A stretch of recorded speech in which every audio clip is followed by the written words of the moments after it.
¿Listos? ¿Esperamos? Sí, esperamos. Está la profesora de matemáticas con la calculadora. Anda, que vaya ejemplo. Ah, no está. Vale, y una calculadora encima de la mesa.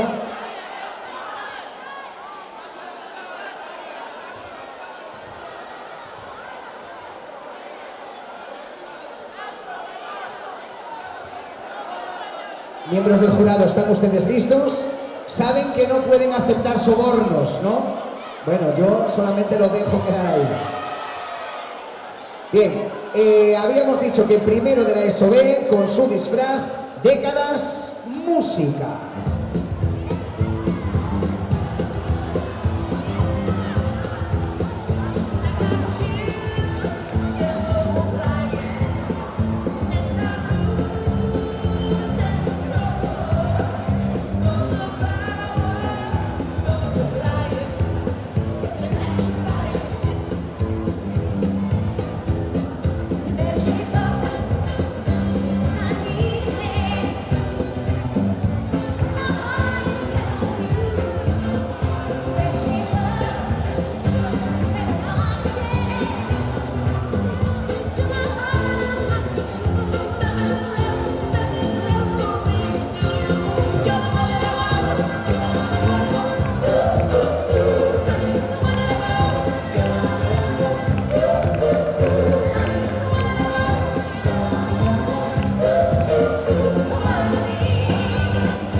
Ese aplauso para primero de la ESO B con su propuesta, décadas